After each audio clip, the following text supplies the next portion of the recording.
अपन 2π L log R2/R1 बेसी। ये concept videos में आप देख सकते हैं इसको। यहाँ पे मैं क्योंकि केवल सिंपल रिजल्ट्स डिस्कस कर रहा हूँ तो मैं इसके डेरिवेशन को यहाँ ओमिट कर रहा हूँ। अगर आप डेरिवेशन देखना चाहते हैं तो कॉन्सेप्ट वीडियोस में देख सकते हैं।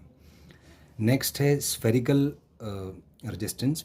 तो एक रेडियस R1 है, दो स्फीयर हैं, एक का रेडियस R1 एक का R2 और उसमें हीट फ्लो रेडियल है। तो इसका जो थर्मल रेजिस्टेंस आता है वो आता है R2 - R1/4π R2। ये भी इंटीग्रेट करके आएगा, यहाँ से आप देख सकते हैं।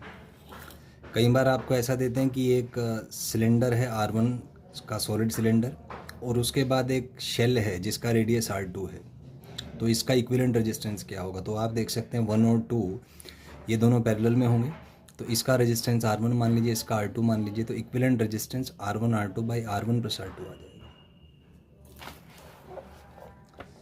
नेक्स्ट इज एक क्वेश्चन है कि एक रोड है जिसका एक एंड T1 पे है, दूसरा एंड T2 पे है और ये सिस्टम स्टडी स्टेट में है। स्टडी स्टेट मतलब heat flow input is equal to heat flow output है, मतलब रोड के हर पॉइंट का जो टेम्परेचर है वो कांस्टेंट है। टेम्परेचर अलग अलग है पर किसी पार्टिकुलर पॉइंट पे जो टेम्परेचर है वो टाइम के रेस्पेक्ट में चेंज नहीं होता। स्टडी स्टेट में है सिस्टम। तो in steady state H1 is equal to H2, heat input is equal to heat output.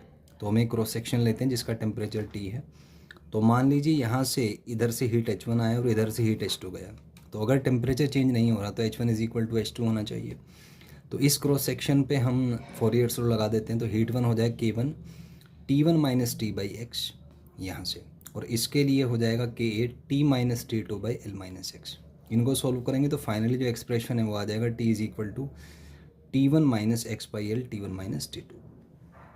अगर हम टेम्परेचर का x के साथ ग्राफ बनाएं तो ये इसका स्लोप नेगेटिव होगा, इंटरसेप्ट पॉजिटिव, तो ऐसा एक ग्राफ आ जाएगा जहाँ पे tan थीटा आप निकाल सकते हैं T1 - T2/L से। ये है एक इसमें और शॉर्टकट डिस्कस करूँगा। मान लीजिए आपको दो स्लैब्स दिए हुए हैं, एक के पैरामीटर से K1 A1 L1, दूसरे के K2 A2 L2।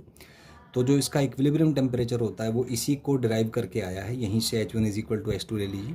तो आफ्टर कैलकुलेशंस जो रिजल्ट है वो सिंपली ये आ जाता है कि K1 A1/L1 × T1 plus K2 A2/L2 × T2 upon K1 A1/L1 plus K2 A2/L2। ये इसका इक्विलिब्रियम टेम्परेचर होगा। यहाँ पे कॉन्सेप्ट है